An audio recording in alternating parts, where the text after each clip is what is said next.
Este é o Ancapso e nós vamos falar agora sobre a situação na Ucrânia. Hoje, dia 19 de março, são 8 horas da manhã aqui no Rio de Janeiro, 1 hora da tarde lá em Kiev, no momento que eu gravo esse vídeo. E olha que coisa curiosa, né? Após o mandado de prisão do Putin, emitido pelo Tribunal Penal Internacional, pela Corte de Haia, a Rússia agora se colocou à disposição para negociar a paz. Olha que coisa, né? Tanto Lavrov quanto a sua porta-voz, a Zakharova, repetiram a mensagem de que a Rússia está pronta para negociações sérias para a paz e resolução do conflito de forma diplomática e coisa e tal, né? É lógico, não tem nenhuma chance disso acontecer, mas isso mostra exatamente o tipo de problema que gerou para a Rússia esse tipo de coisa. É o que eu falo. O problema não é o Putin. O Putin vive na Rússia bem o resto da vida dele, mas aí os subordinados do Putin já não têm tanta facilidade assim. Aquele cara que está lá embaixo na pirâmide de comando do Putin, ele olha para isso e fala, caramba, se eu continuar obedecendo esse cara, daqui a pouco eu estou limitando a possibilidade dos meus filhos estudarem no exterior ou de eu fazer alguma viagem para o exterior. E esse cara não é nenhum milionário na Rússia e coisa e tal. Então esse é o grande problema do Putin com esse pedido de prisão, né? Isso coloca pressão não no Putin em si, não na cúpula do governo russo, mas no pessoal mais embaixo. E no final das contas, a cúpula do governo russo, inclusive o Putin, depende da obediência desse pessoal para continuar no governo lá na Rússia, né? E justamente tentando distrair a atenção do problema, ontem o Putin, ou alguém muito parecido com o Putin, um sósia, um dublê de corpo, visitou a Crimeia e Mariupol. Encontrou algumas pessoas na rua, bem pouca gente, é verdade, e lógico, não era pessoa do povo de verdade, eles jamais fariam isso de criar um encontro com pessoas de verdade, porque sabem que as pessoas iriam protestar, iriam reclamar, então colocaram meia dúzia de pessoas ali. A viagem claramente foi arranjada às pressas, dá para ver alguns improvisos ali durante a viagem. E a gente vai ver também o Igor Girkin, o Igor Strelkov, o criminoso de guerra russo, ele vai explicar para a gente como que você distingue o Putin dos sósias do Putin. Foi claramente uma grande distração arrumada pelo Putin justamente para tentar tirar a atenção do povo russo dessa questão do mandado de prisão, né? Em Nova Kakhovka houve uma grande explosão e um colaborador russo foi morto na cidade. São dois eventos independentes, tá? Aparecem mais imagens de grandes filas de blindados e carros de combate ucranianos em direção a Bakhmut. E o Prigozhin inventou uma história maluca que a contraofensiva ucraniana já vai começar e vai ser em 5 direções diferentes. É isso aí, 5 direções diferentes, inclusive uma contra Belgorod, dizendo que os ucranianos vão invadir Belgorod e vão invadir aqui a região da Rússia, né? É lógico, essa história toda faz todo sentido, por quê? Porque ele diz depois o seguinte, a Rússia precisa se preparar para defender, para defesa. Ou seja, o que ele está querendo dizer? Ele está querendo dizer que ele não consegue mais avançar aqui em Bakhmut. Chegou no cúmulo da capacidade dos russos ali, não tem mais como avançar, é melhor agora preparar para a defesa, né? Vamos falar sobre esses e outros assuntos em detalhes. Essas notícias foram sugeridas por Luciano Halur, SMX e várias outras pessoas. Obrigado aí ao pessoal que sugeriu a notícia. Obrigado a você que está assistindo o nosso vídeo. Se você gosta do nosso conteúdo, por favor, deixe o seu like e se inscreva aqui no canal, né? Pois bem, o primeiro ponto foi justamente a porta-voz do Ministério das Relações Exteriores russas, a Zakharova, que falou que a Rússia está pronta para propostas do Ocidente e da Ucrânia em relação a definições, né, a resoluções diplomáticas do conflito, mas só é possível chegar a uma solução desse conflito removendo as sanções e as causas penais, as ações penais em corpos internacionais contra a Rússia. Ou seja, o que eles estão dizendo é, vamos conversar paz e coisa e tal, só tirar sanções, tirar coisa. Não vai dar em nada isso. Mas isso aqui é um recado claro, né? Isso doeu no governo russo muito mais do que o pessoal esperava essa história.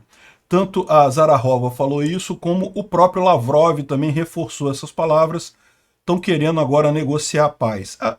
Já há muito tempo que a Rússia quer isso, mas eles esperavam que o Ocidente fizesse a iniciativa, porque enquanto o Ocidente está tomando a iniciativa pela paz, é bom para os russos, né? Agora, com essa decisão da Corte Penal Internacional, não vai ter mais paz. O Macron não pode ligar mais para o Putin, o Olaf Scholz não pode mais falar com o Putin, ninguém mais pode falar com o Putin. Acabou. O Putin agora é um pária internacional. E daí, agora eles querem voltar atrás, querem negociar, querem tentar alguma coisa, né? Não vai dar em nada isso, mas mostra a fraqueza dos russos essa disposição deles repentina de conversar de paz, né? E outra coisa muito curiosa que aconteceu foi esse sujeito aqui, que parece muito com o Putin, andando lá na região da Crimeia, né, ocupada pela Rússia. Isso aqui foi em Sevastopol. Ele andou com um monte de segurança, com o pessoal da igreja ortodoxa e coisa e tal. Tem várias imagens que foram liberadas. Eu não vou mostrar todas, porque basicamente mostram a mesma coisa. Aqui ele visitando uma obra de uma escola de arte no centro lá de Sevastopol e coisa e tal. Sevastopol, vocês sabem, é essa cidade aqui na Crimeia, né? Aqui é uma das maiores cidades aqui na Crimeia, se não a maior cidade na Crimeia, e é onde os russos têm também uma base naval muito grande aqui, né? Aí depois de lá, segundo dizem, ele pegou um helicóptero da Crimeia, desceu em Mariupol, lá ele pegou um carro e ele foi guiando até Mariupol a partir do aeroporto, passou por vários distritos lá da cidade, conversou com alguns locais aqui, ó, tem ele conversando com a população. Curiosamente, à noite, ele foi à noite lá, provavelmente para poder controlar quem é que ia falar com ele, né? Se ele fosse durante o dia, corria o risco dele encontrar pessoas realmente, de verdade, não atores contratados pelo Kremlin. Enfim, falou com alguns residentes ali na rua, né? E também foi num... como é que é isso daqui? É o Conservatório de Mariupol, a Orquestra Sinfônica de Mariupol, alguma coisa assim. Uma casa de música lá em Mariupol, né? E foi lá, ficou um tempo, coisa e tal, viu como é que estavam as situações. E é lógico, isso daqui é uma grande forma de você distrair a atenção do mandado de prisão. Como eu falei para vocês, o grande problema para o Putin no mandado de prisão é lógico, ele próprio, né? É muito difícil. A cúpula do governo russo é meio imune, né? Isso daí não faz tanta diferença assim. Agora, por quê? Porque eles são ricos, eles estão bem na Rússia, eles têm dinheiro pra caramba lá. Agora, essa pirâmide hierárquica deles se assenta em outros intermediários, ali, em burocratas, em oficiais e coisa e tal, que não estão tão bem de vida assim, que gostariam que os filhos estudassem no exterior, que gostariam eles mesmos talvez de viajar para o exterior. E esse pessoal começa a ficar com medo agora, uma vez que o Putin já está condenado, já está com um processo tão grave nas costas, qualquer um que obedeça a ele corre o mesmo risco no futuro. Todo mundo sabe como são os tribunais pós-guerra, né? Então, isso que é o grande problema. Por isso que o Putin fez essa viagem, justamente, ou por isso que o Putin mandou o sósia dele fazer essa viagem, justamente para tentar distrair a atenção do povo russo. Ele sabe que isso daqui não engana ninguém no Ocidente, não engana ninguém na Ucrânia, mas lá na Rússia, pelo menos, é um fato novo, uma distração, alguma coisa assim, né? E algumas pessoas começaram a apontar aqui, óbvio do óbvio, que o pessoal que estava ali, os supostos populares que falaram com o Putin aqui, todo mundo agente do FSB, coisa e tal. Esse lugar aqui é Mariupol mesmo, tá? O pessoal já identificou aqui essa praça, realmente é lá em Mariupol, numa região que os russos construíram prédios novos ali, justamente em cima das ruínas dos prédios que eles destruíram, né? Eles destruíram um monte de prédios ali e construíram prédios novos na região, estão vendendo isso como se fosse uma coisa muito boa, tá vendo? A Rússia construindo prédios novos e coisa e tal, sendo que, na verdade, são prédios que eles próprios destruíram naquela região aqui. Mariupol fica aqui, né? Enfim, é óbvio que o Putin não se encontra com população de verdade, ele sabe que ele corre o risco de, no mínimo, ser vaiado, ou alguém gritar com ele, ou fazer coisa pior. Então todo mundo que você vê como Putin é agente do FSB que está ali disfarçado de multidão, né? Aqui dá para ver a escuta no ouvido do cara. O Dmitry traz aqui, ó, que o avatar do Putin, né, o sósia dele, foi visitar os apartamentos recém-construídos em Mariupol, mas ainda pegou o pessoal ainda fazendo as coisas às pressas lá, né, porque tiveram que arrumar tudo às pressas para essa viagem do Putin, né? Eu não sei não, eu não sou especialista em construção de apartamento, mas eu diria que tem um problema com esse teto aqui, eu não sei dizer exatamente qual que é não. Isso daqui saiu da filmagem. A coisa foi feita tão às pressas lá pelo pessoal na Rússia, essa viagem aí do dublê do Putin, que acabou pegando uns problemas lá da construção dos prédios novos lá em Mariupol, né? Lógico, imagina a qualidade desse tipo de coisa, né? Tudo feito às pressas, por motivo de propaganda. É basicamente um prédio Potemkin, né? E o Igor Girkin, ou Igor Strelkov, o criminoso de guerra russo que ajudou o Putin a conquistar a Donetsk, ele está muito chateado com o Putin, porque ele diz aqui que não, que ele tá passeando lá na Crimeia e resolveu inspecionar complexos arqueológicos, históricos e coisa e tal. Ele tinha que ir para a linha de frente, tinha que ir para onde estão as tropas, né, não sei o que lá. Ele deveria ter feito isso desde 2022, mas ido onde estão as tropas mesmo, não ficar vendo o museu na Crimeia e coisa e tal. Enfim, criticou muito o Putin, né? E a questão toda isso aqui, será que é o Putin mesmo? Né? Tá todo mundo levantando essa dúvida. E o próprio Strelkov, num outro vídeo, antes, ele explica como que você diferencia o Putin verdadeiro do Putin falso. E é provável que esse aqui, ele é um cara que conhece o Putin, conhece pessoalmente o Putin, né? E ele fala o seguinte, como é que você distingue eles? Tá perto de outras pessoas? Não é o Putin. O Putin não chega perto de ninguém. Você pode ver, quando você vê aquela mesa grande, com uma mesa enorme, com as pessoas sentadas num lado e o Putin lá do outro lado, ali pode ser o Putin mesmo. O Putin faz assim, ele não fica perto de nenhuma pessoa. Mesmo os assessores próximos, mesmo o pessoal do governo, ninguém chega perto do Putin. Ele conta o caso aqui do Natal, que o Putin, no Natal, ele foi sozinho numa capela do Kremlin para orar, e até os padres estavam com medo de chegar perto dele lá. E daí, esse é o Vladimir Putin real. É o cara que você não vê com ninguém perto. Se tem outras pessoas perto, não é o Putin real. O que ele fala aqui é que pode até ser que o Putin estivesse lá mesmo, tá? Ele estava ali perto, ele só não era esse cara aqui. Esse cara aqui não é o Putin, porque tem pessoas perto dele, né? Isso que eu estou dizendo não sou eu, quem está dizendo é o Igor Strelkov, ou Igor Girkin, que é muito próximo, muito ligado ao Putin. Agora não, tá? Agora, desde o voo MH17, eles brigaram e coisa e tal, e o Igor Strelkov caiu meio que em desgraça, mas eles já foram muito ligados, ele já foi um cara de muita confiança do Kremlin, né? E curiosamente tem uma foto de um outro ditador passeando em Mariupol também, exatamente em 15 de dezembro de 1941. Hitler foi a Mariupol depois das tropas alemãs já terem conquistado a cidade na época, coisa e tal, e ele foi lá. E dizem alguma coisa, que muitos historiadores e contemporâneos dizem que foi justamente naquele momento que o Hitler percebeu que a guerra estava perdida. Será que essa iluminação também chegou ao Putin? Na verdade, o Putin já sabe que a guerra está perdida há muito mais tempo, no final das contas. A questão toda, esse tempo todo que ele está sacrificando vida de russos e de ucranianos, é justamente uma tentativa dele de se sair bem politicamente dessa história, né? A guerra falhou em 3 dias. O fato dele não conseguir tomar Kiev rapidamente já deu a falha dele, já indicava que ele não tinha capacidade de atingir os objetivos dele nessa guerra. Tudo que ele está tentando desde então é uma saída honrosa. E agora não vai conseguir, porque agora com essa decisão do Tribunal Penal Internacional, acabou saída honrosa, acabou rampa de descida, acabou qualquer coisa, né? Bom, teve uma grande explosão aqui em Nova Kakhovka, na área do elevador de grãos. Então, tem aqui umas imagens aqui, ó, nessa região aqui de Nova Kakhovka.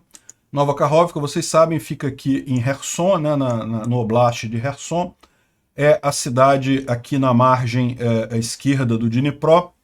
E tem uma grande quantidade de tropas russas por aqui. Os russos fazem uma grande defesa dessa região, justamente porque aqui tem 2 grandes pontos estratégicos para os russos. O primeiro é a própria barragem aqui, que seria um ponto que poderia ser usado para os ucranianos para estabelecer uma ocupação na margem esquerda aqui, então eles não podem deixar essa área desprotegida. E além disso, é aqui também que tem o canal que abastece a Crimeia, né? Toda a água da Crimeia vem, na verdade, aqui desse canal, que começa aqui em Nova Kakhovka e segue até aqui passando pela península e coisa e tal, e abastece toda a região da Crimeia com água. A Crimeia tem poucos rios perenes, pouca água, muito menos do que seria necessário para o cultivo e para as necessidades da região aqui, né?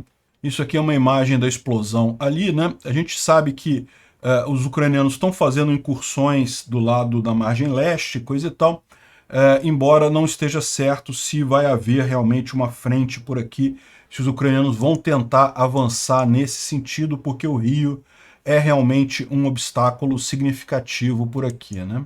Ontem também os ucranianos atingiram uma base russa em Novotroitsk. Fica 100 quilômetros na retaguarda russa, atingiu lá, tinha equipamentos e pessoal, destruiu essa base russa. Os ucranianos sempre fazem isso, sempre que sabem a localização, usam o HIMARS e outras armas de longo alcance para atingir essas bases.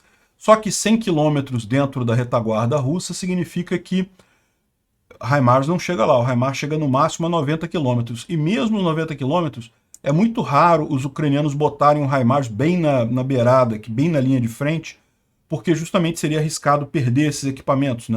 A Ucrânia tem cerca de 20 HIMARS apenas, lançadores de foguetes. Então,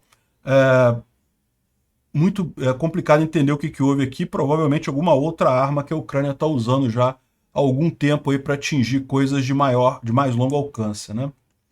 Bom, e outra informação que a gente teve também é que o Sergei Moskalenko foi morto por uma bomba plantada no carro dele também em Nova Kakhovka, né?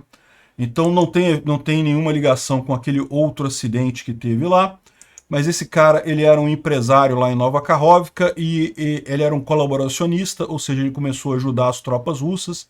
Ele foi colocado como diretor dos centros de detenção lá em Nova Kakhovka, e inclusive a suspeita que havia tortura nesses centros de detenção, ou seja, o cara é um cara do mal e acabou sendo, bom, tem cara de vilão mesmo, né? Enfim, e acabou resolvendo aí, o pessoal lá, os ucranianos de Nova Kakhovka resolveram dar um jeito nele, plantaram um explosivo no carro dele, né? Teve um incêndio também em Belgorod, não dá para saber se foi alguma coisa além de um acidente, pode ter sido só um acidente. Da mesma forma, uma planta química lá em Moscou está pegando fogo, uma planta química grande próximo a Moscou, que está com um grande incêndio por lá. Também o mais provável é que seja um acidente, né? Mas já Moscou já pode ser algum ataque, alguma coisa aqui. Uma pessoa foi ferida nessa explosão química lá em Moscou, né? Bom, agora, outra coisa curiosa é ver que está havendo em toda a região ali da Ucrânia, tanto na região ocupada pelos russos, quanto na região controlada pelos ucranianos mesmo, uma grande movimentação de tropas e blindados, né? A gente tem mostrado isso nos últimos dias, né? Mostramos uma grande quantidade de blindados e carga saindo de Simferopol, na Crimeia, indo para o norte. Aqui é Donetsk, a cidade de Donetsk, essa grande cidade aqui, que é um grande centro russo de apoio à linha de frente, né? Então dá para ver aqui grande movimentação dos russos na cidade, com blindados e coisa e tal. Isso, é lógico, durante a guerra sempre tem isso, mas o ponto que o pessoal está fazendo aqui é que isso está muito mais intensificado nos últimos dias. Tem muito mais movimentação desse tipo nos últimos dias, certamente a preparação russa para a ofensiva ucraniana, né?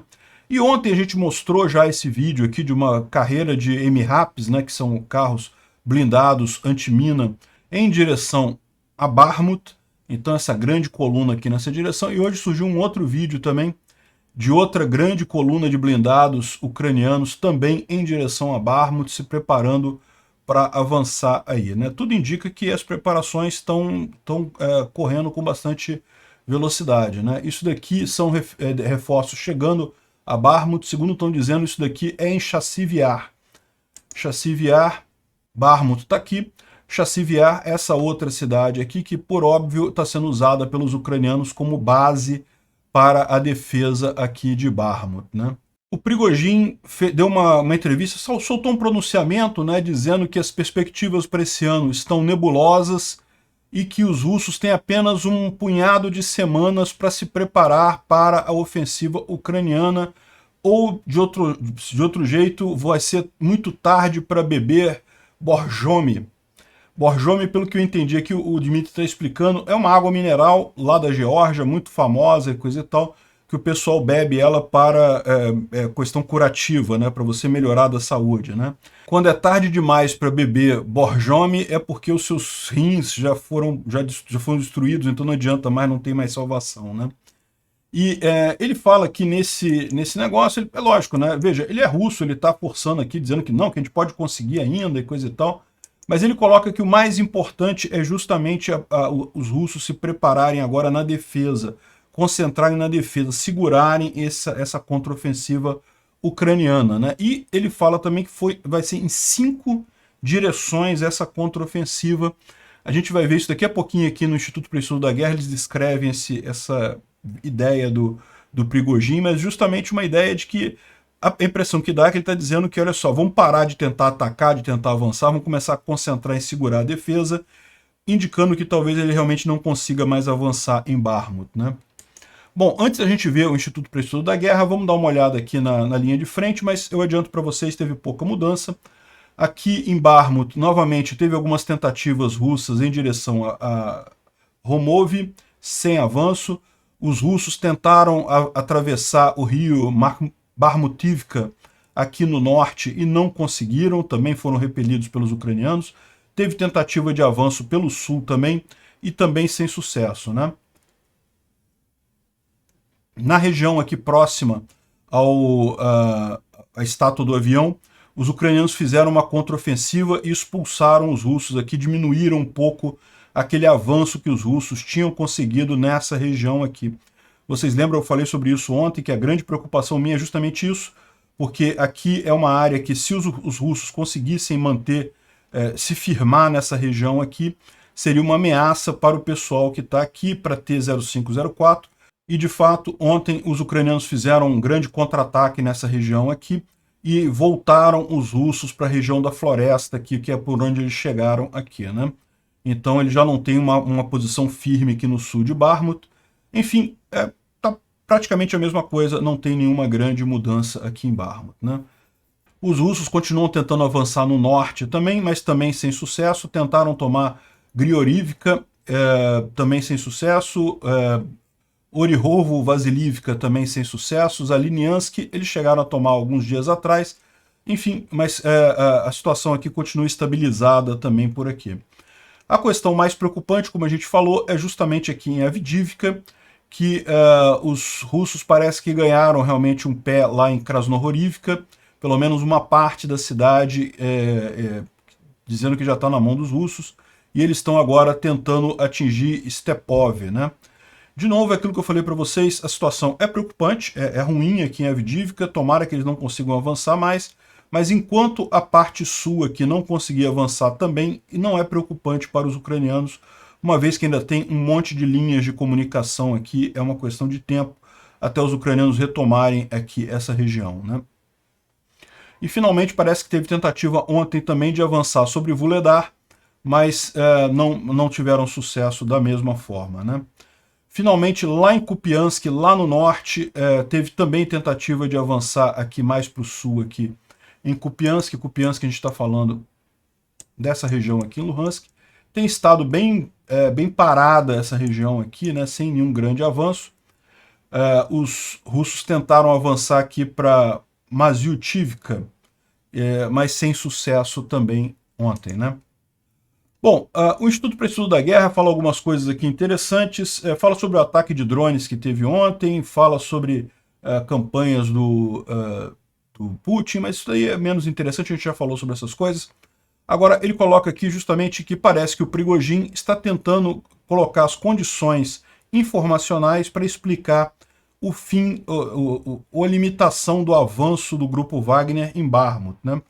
Ele recentemente falou com uma entrevista no dia 17, dizendo que as forças ucranianas estão preparando para lançar contraofensiva em 7 direções separadas. No Oblast de Belgorod, na área de Kreminá, em Bakhmut, na cidade de Donetsk e em Zaporizhia. Ou seja, se o Prigozhin estiver correto, ele está dizendo que vai ter um ataque aqui em Bakhmut, outro aqui em Kreminá, outro aqui em Donetsk, outro aqui em Zaporizhia, e o mais incrível de todos, um aqui em direção ao Belgorod, o que não faz sentido nenhum esse tipo de coisa, né? Se realmente a Ucrânia fosse fazer 5 contraofensivas, a quinta certamente seria aqui no Oblast de Luhansk, ou então aqui em Kherson, pelo sul, né? Não faz sentido nenhum atacar em Belgorod. O que a Ucrânia ganharia com isso, né? Enfim, ou seja, o que dá a entender é realmente que ele está dizendo que não, a gente tem que se preparar para essa grande ofensiva ucraniana, temos que começar a preocupar mais com a defesa, em resistir a isso, do que com avançar no primeiro momento.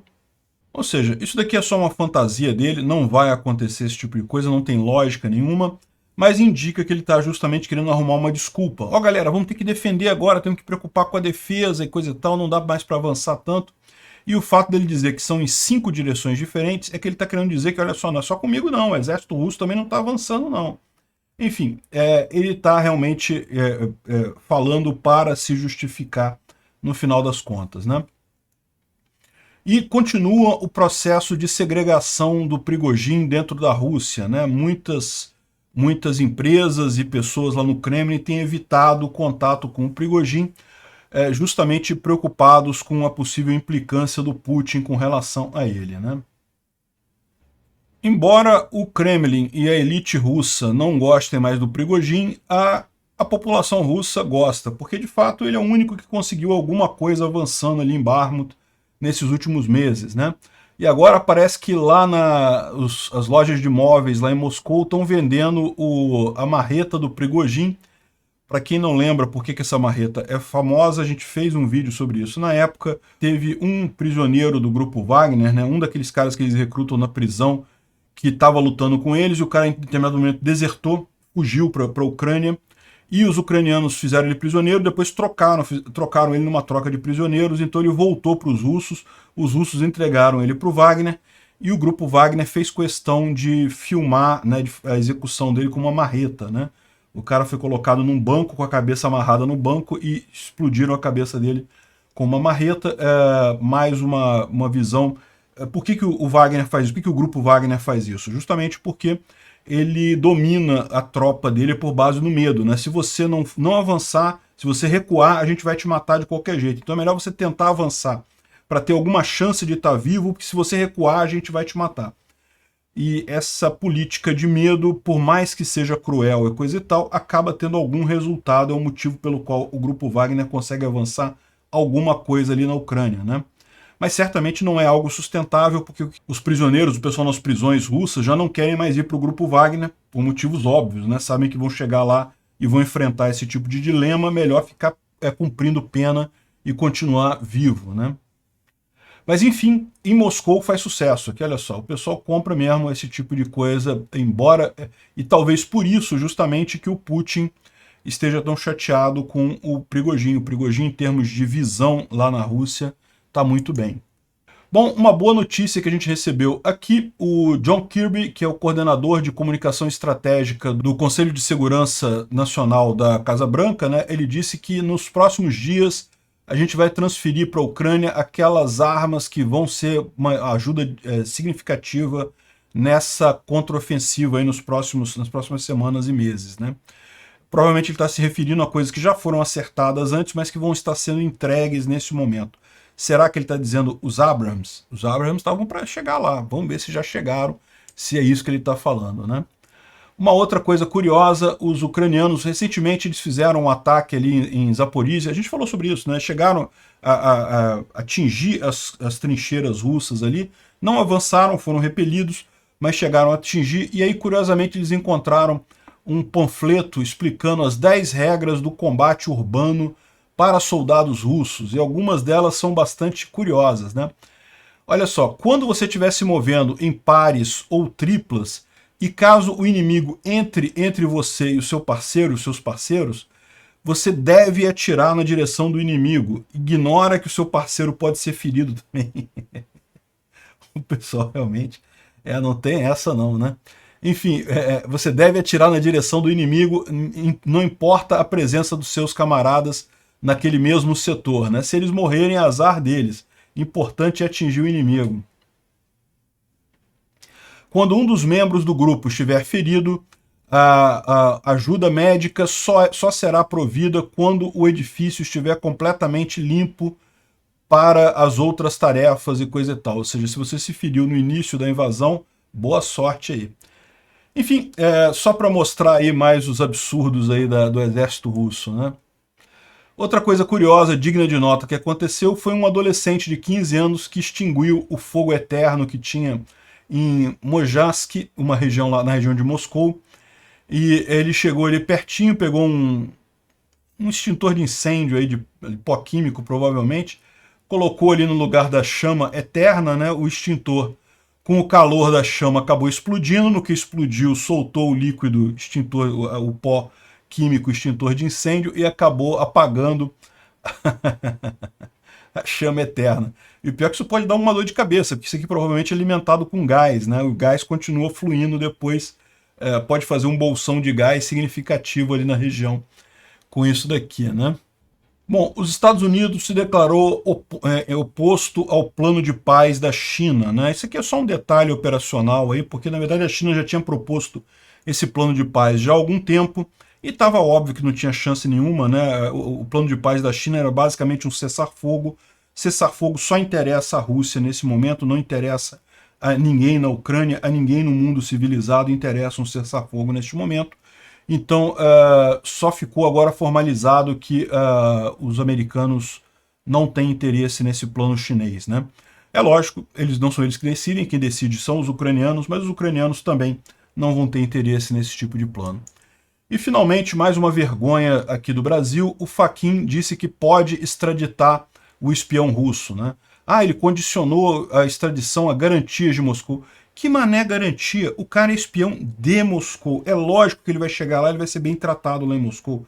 O Fachin está fingindo que está seguindo o rito judicial brasileiro, né? Porque o Brasil não faz a extradição de criminosos se a pena no país em que para onde eles estão sendo extraditados for uma pena cruel, for prisão perpétua, for pena de morte, esse tipo de coisa, né?